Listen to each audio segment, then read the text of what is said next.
Everybody, hopefully folks at home are doing okay.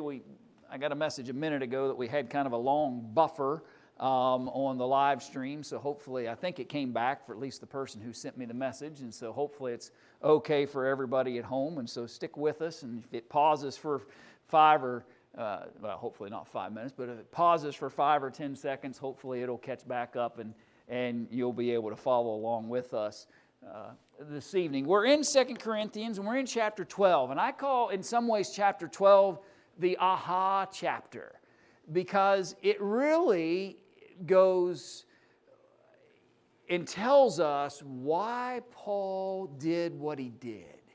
Why did Paul communicate with them the way that he did? Why did he say what he did? And we also, in my humble opinion, maybe learn a little bit about why it is they thought he was weak when he was bodily present with them, but he was bold when he wrote. I don't know whether you've ever made that connection or not out of this chapter, but we'll show that, Lord willing, if we get that far in our study this evening. So let's just take a look. Remember, he talked in the last chapter, basically kind of a permissive thing where he said, let me talk foolishly with you. You try to use odd standards by which to determine whether somebody's teaching the right things or doing the right things. So you argue they're Hebrews. Well, so am I. They've done various things. Well, I'm exactly the same as them. But then he adds to that but he suffered all kinds of challenges, right? Whether he was in a boat or whether he's in the wilderness or whether he was in a town, wherever he found himself, he was struggled and had challenges. There were times where his life was threatened. There were times where he was beaten with stripes. There were all kinds of difficulties. And then you mount it all together, he said, then you can kind of come to the right conclusion that he's the real deal. He's the one that they ought to be paying attention to in relationship to that.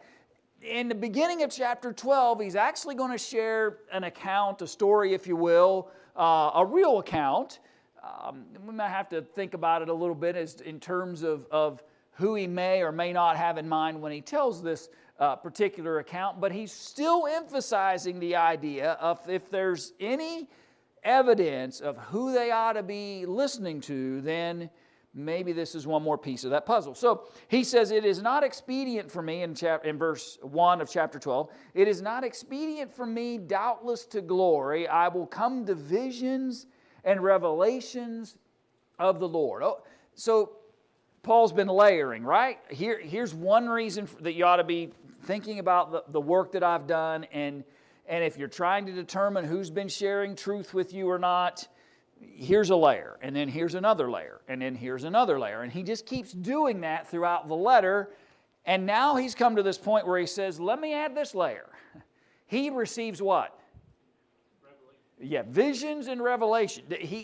Paul says, I receive more than just what somebody has said to me or what somebody shared with me or something that I've learned along the way that I'm going to share with other people. There's some very specific things that happen with Paul that don't happen with everybody. And so Paul wants them to understand that as he begins this portion of the letter. And so he does that beginning in verse 2 by saying what? I knew a man. Now, quick question, who is the man?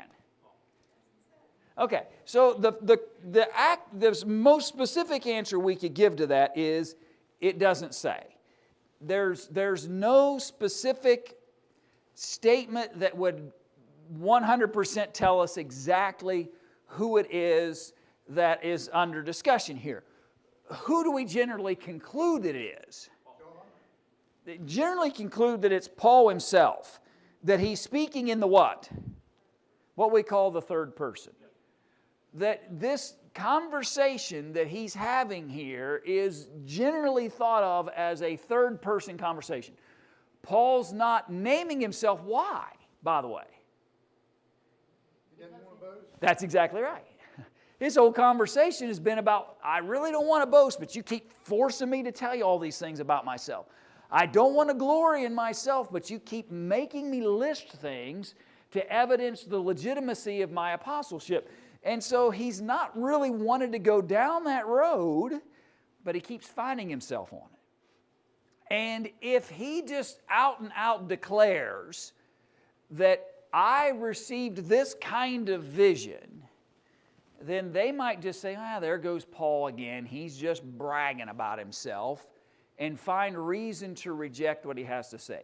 I think there's plenty of reasoning why you would think of this as Paul being the one that's under discussion. Now again, I'm willing to accept the fact I couldn't prove that. If I was asked to prove it, I have some circumstantial evidence within the letter, but I don't know that you could 100%, to my knowledge, be able to prove that it was absolutely, without a shadow of a doubt, Paul. It's a little similar, although there might be some more circumstantial evidence, but it's a little bit like how John writes of himself as the one whom what? That Jesus loved, right? He doesn't always say that it's him, but he'll use that phrase, the one whom Jesus loved, and he's actually speaking of himself. There's that scene there when Jesus is on the cross and he looks down and there's his mother and the one whom he loved, and you see conversations when Jesus is dealing with his apostles and some things relating to Peter, and that conversation comes up again. And so my simple thought is it's not unprecedented that there might be moments in Scripture where a writer like John or like Paul decides that they're going to write in what we would call in our English language the third person. Speaking of himself, it doesn't name himself. But again, that's all circumstantial. Circumstantial based on the context of this letter, circumstantial based on various aspects. But it's interesting because the parenthetical is, well, number one, we know this happened when? About 14 years ago. This letter is generally dated when, if you recall, our very early studies? Around year 56 or so, 55, 56, first letter in 55, this one probably is 50. So do the math real quick. 56 minus 14 leaves us 42, right? And so if you were dealing with about the year 4, you're only talking about this happening roughly less than 10 years after the crucifixion of Jesus. So this event that he's speaking of, if we've got the right dating about the letter, and we know roughly that Jesus, the time in which he was betrayed and crucified, we're talking about within that first decade of after the crucifixion of Jesus that this event happened. So not long, not very many years, and early on, most likely then early on in the what of Paul? And his Christian life and his work ministry. We're talking about in the early part of that, not in the latter, because it happened 14 years prior to him writing this particular letter. And so it's just interesting kind of think about the framing of that, and when this vision, if it is Paul, by the way, that would have happened. So he says, it was interesting because he says, whether in the body, and this is by the way, to me, one of those kind of circumstantial evidences that maybe he's talking about himself, because isn't that an odd kind of thing to say if it was about somebody else? Whether in the body I cannot tell, or whether out of the body I cannot tell. So all of a sudden it went from a man to, but I can't really recall whether it was in the body or out of the body. You see how he, in some ways, kind of makes a connection to himself when you read that parenthetical. So he says, whether he was, in other words, this vision that occurs, he doesn't know whether the man, whether it be him or not, was in his own body when this happened, or whether God removed him in a sense in more of a vision that took him outside of his body. But he was caught up where? Caught up to the third heaven. That's a tough one there. So what is the third heaven? Good question. Well, you have the Well, see, that's the great part about standing up here. I can ask those if I... cut it to the chase. Go ahead, I'm sorry, Jeff. You had the heaven, but the sky. Okay, so we know the sky is sometimes called heaven. Then we have where the stars and the moon and planets. Okay, so we think about those celestial, and that might be another layer, and then you can have eternal heaven. You might also add to that conversation what other area? If you look at Luke's account of the rich man and Lazarus and paradise, right? So you've got so the various things that could be conjured here, but that's the way Paul described it. He says, "Such an one caught up to the third heaven, and I knew such a man, whether in the body or out of the body, I cannot tell. God knoweth exactly how this happened, how that he was caught up into paradise," right? So there's that description. We really only see that language used in those kind of two conversations, right?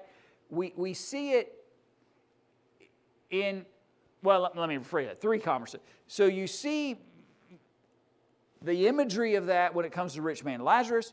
You see whoever Paul's talking about here, it described as paradise.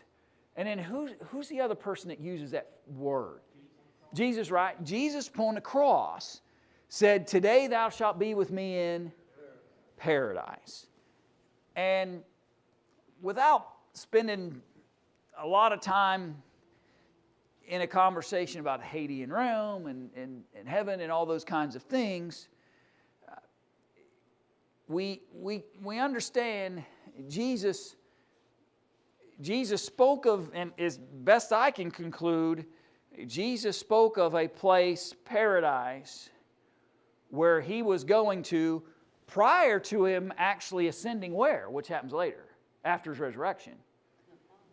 Yeah, into the right hand of God, the immediate heavenly realm of God. And so the implication of that is that whatever or wherever he and the thief on the cross were heading that day seems to be different than where Jesus eventually ascends to when he goes to the right hand of the Father. One happened the day they died, the other happens after the resurrection and several days of him walking among men, and then he ascends to the right hand of God. You seem to see that a little bit in the account of the rich man and Lazarus. Where you see a place where his soul is there, and we often call that the Hadean realm, where he's awaiting final judgment. The reason why we can talk about it more, but why it's not to me as much of an issue in this text, because that's not Paul's point. Paul isn't having a conversation about the Hadean realm or heaven or.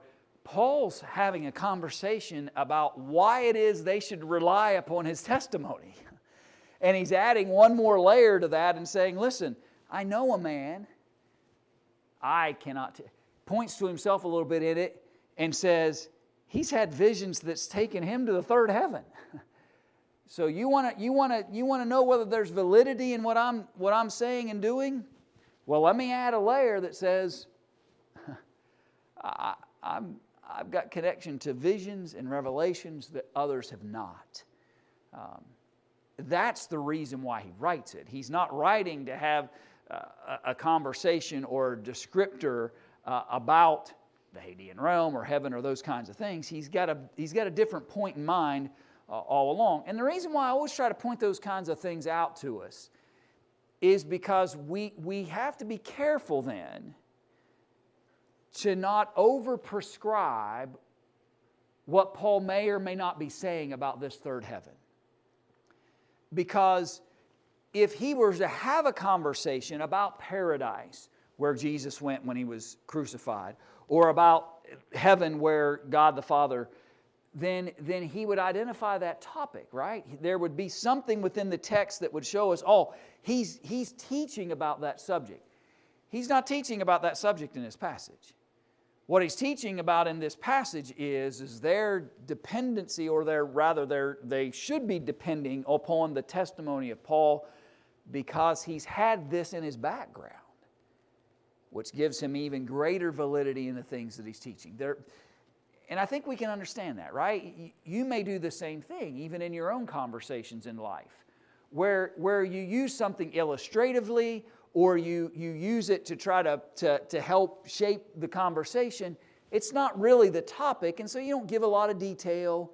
You don't necessarily even, I'm careful of this, but I think you understand what I mean. You don't necessarily worry about how accurate in terms of the full description that it might have been able to give. You're just pointing to something in order to help facilitate the thought. Are we saying then this man, whoever he is, was with the same area as Jesus at that time? That's the only conclusion that I could. You mean during the same moment Jesus was, or are you talking about just the same place? A different time. Different time, same place. Same place. That's the only conclusion I could make. And again, the description Paul gives is vague. There's not a lot of detail here as it relates to it. And again, I think the reason for that is that's because that's not his. That's right. It's not his main topic. And in fact, when you read the rest of verse 4, how that he was caught up into paradise and heard what? Unspeakable words which it is not lawful for a man to utter. If this is Paul, Paul's basically saying, listen, I'm sharing with you things that I'm allowed to share. When I preach and teach the gospel to you, I'm bringing to you things that I'm allowed to share and purposed to share. If it is Paul, he says, I've heard things, unspeakable things that you know, that are unimaginable, that I'm not even lawfully allowed to say, that he heard when caught up into this third heaven, into this paradise. Am I the only idiot that thought this was John? No, I heard John as well, and somebody else mentioned that name. I'd never call you an idiot, by the way.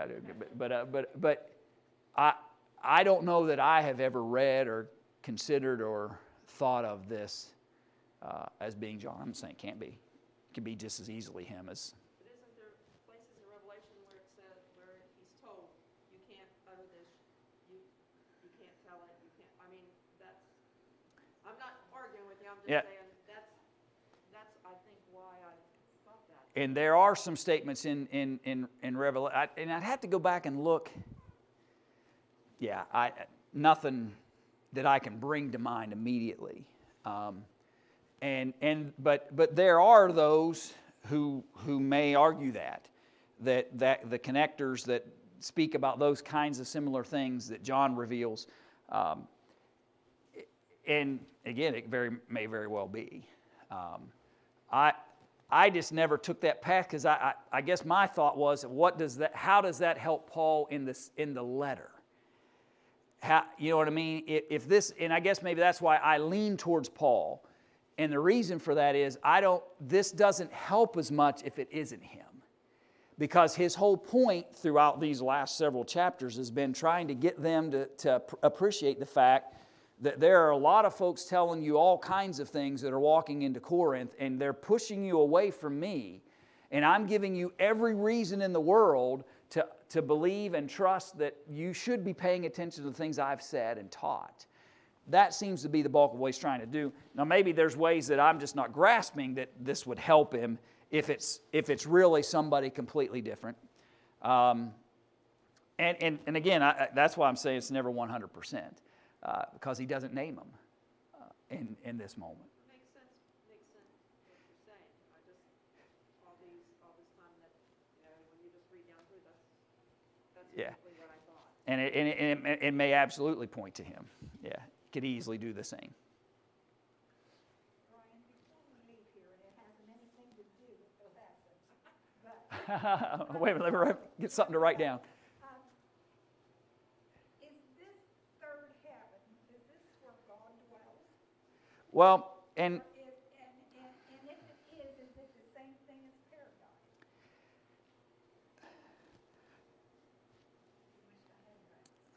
no, that's all right. It's a hard question. And maybe the answer is yes and no. My general conclusion, okay, my general conclusion is that paradise and eternal heaven, where God is, where Jesus sits at His right hand, and where we will ultimately have an open door to after the resurrection, is different than paradise. That's always been my general conclusion. I have read after some who have, and I'm not laughing because I don't agree with it. I'm laughing because it's just your mind just right. It just makes you spin sometimes. But they thought of heaven as an overwhelming envelope that would envelope paradise as well, and that though they're separate, it would be almost like saying one is West Virginia and the other is the United States. That the smaller piece, paradise, is part of a larger piece that is heaven. I don't know whether that helps or not, but it's an interesting thought to think of. And if that's the case, then you could argue that they are the same from that perspective, and that God is there from that perspective. And when you think about the presence of God, I suppose you easily argue He's everywhere, right? He can be in His eternal home, which we most often call heaven, and still be present in paradise while the saints await the ultimate resurrection. So those are good questions or hard questions, because again, we don't have a lot of clarity about that within Scripture. We have these references, but there's not necessarily lots of conversation. Jesus makes a very clear statement. Today thou shalt be with me in paradise. And it is just interesting that He doesn't declare that to be the same place that His Father is. And in fact, later, if I'm recalling correctly, in Jesus' conversations He says, I have yet to ascend to my Father. You can't lay hands on me because I have yet to ascend to my Father. So if he was honest in what He said to the thief on the cross, that day, you shall be with me in paradise, and then later says, I have yet to ascend to my Father, I have to think of those two places in one form or another as distinct and separate. And that might be more helpful in that understanding. The thief will still be in paradise, and if Christ is in the Father. So it has to be different. That's right. And what Larry's saying is, Jesus did not remain. The thief, no indication that he ever left. That's right. And I think those kinds of things help us understand that there seems to be an evident distinction in those things. Now, whether one envelopes the other and has connection to the other, that might be something that we, and I could. Is it like a holy place? Well, and again, we Until we think of that, and let me. Well, we're already there, right? So here's the interesting part about that to me that you kind of have to work through sometimes. We are continually, our minds think in linear time, right? We got up this morning, we did our thing, we're here now, later we'll do this, later, and it's all linear. And it's hard for us to fathom and appreciate eternity. Everything we know here has a beginning and end. Eternity just is, right? Just is. And so it's hard for us to get our minds around that concept. So what we think of when we think of paradise, we think of this place where then potentially people have been sitting around for thousands of years waiting for an ultimate end. Food for thought.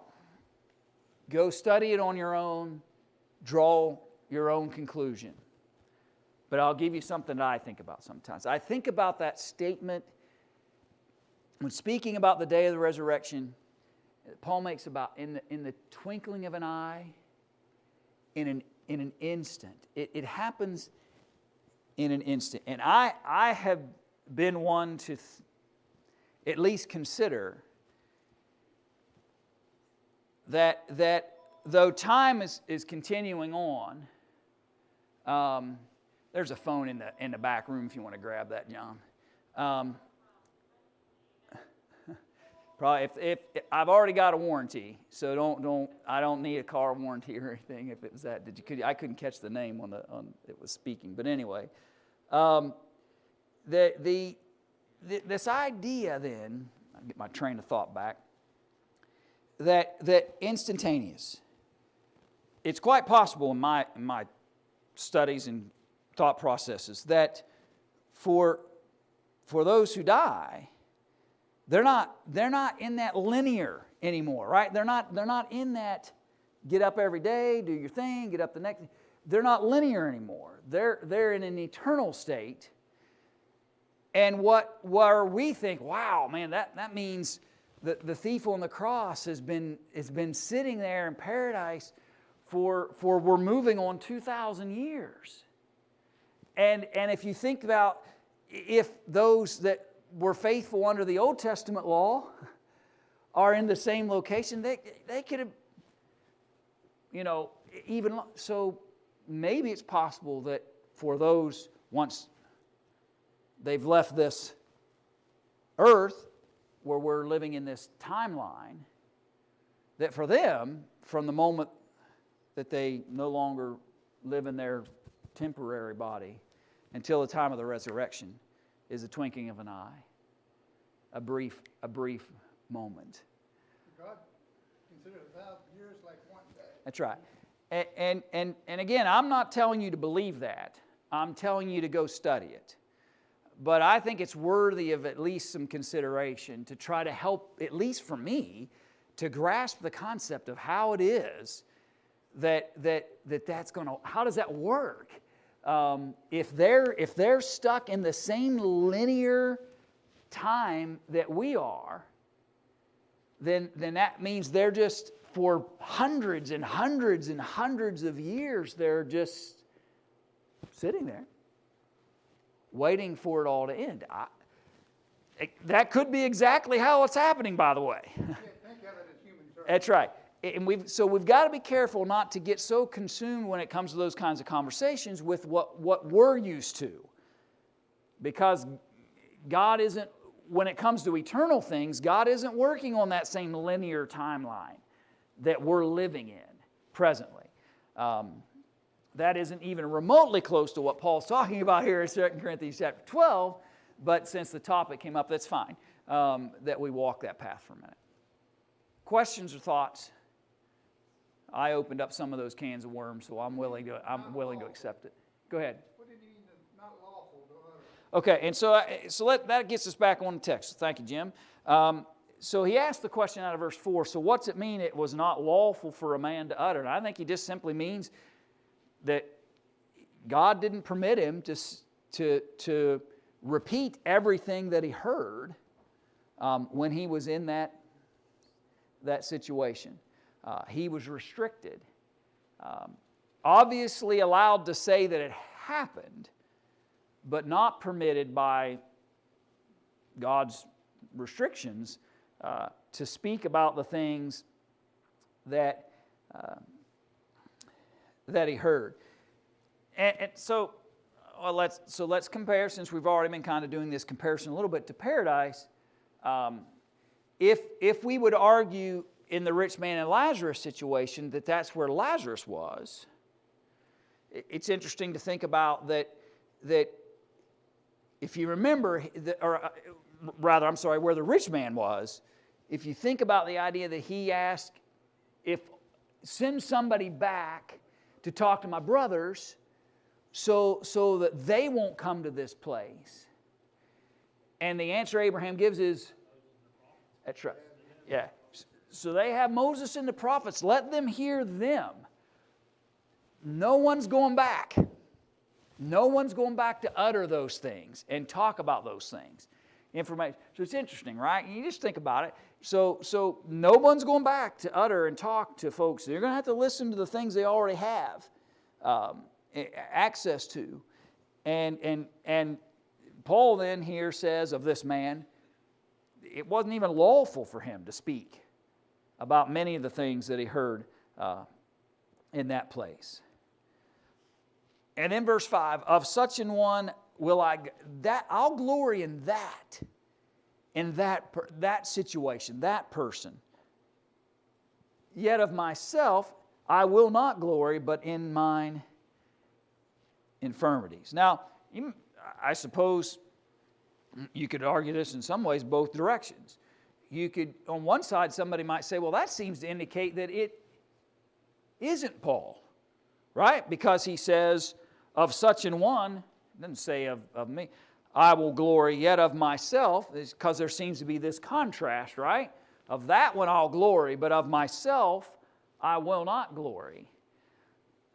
But that would fit the third person kind of conversation as well. Wouldn't necessarily prove anything, because what he's ultimately again arguing is he's not glorying in some grand gesture that had been offered unto him. I'll rather glory in what? In my infirmities. I'd rather glory in the challenges that I'm facing. Though I may have a whole lot to glory about, I may have a whole lot that I could talk to you about that would elevate and exalt who He is. He says, I'm not going to do that. This version uses boast. Yeah. I'm not going to boast about me. I'd rather, if I'm going to boast about anything, about the challenges. For though I would desire to glory, that to me almost turns it back to being Him. For though I would desire to glory, I shall not be a fool. For I will say the truth, but now I forbear, lest any man should think of me above that which he seeth me to be, or that he heareth of me. And so, it seems to me that Paul, again, and I realize I'm taking the premise that he has been talking by himself here, but his concern seems to be that their reaction to this knowledge might not be what he desired if he just said it was me. So though I would glory, I'm not going to be foolish and do that. For I will just simply say the truth, but now I forbear, lest any man should think of me above that which he seemeth me to be. They think of him as what? What's he been saying? They think of him as this kind of physically weak, not much of a presence to him when he arrived, nothing great about his oration that would really... So he says, I'd just rather people I'll just glory in my infirmities and my weaknesses. Just let people see me as I am, rather than see maybe this guy that actually has been caught up into the third heaven. I'd just rather them see and hear me for what they see. And lest I should be exalted above measure through the abundance of the revelations, visions and revelations at the beginning of the chapter, those are the kinds of experiences that Paul said he had had.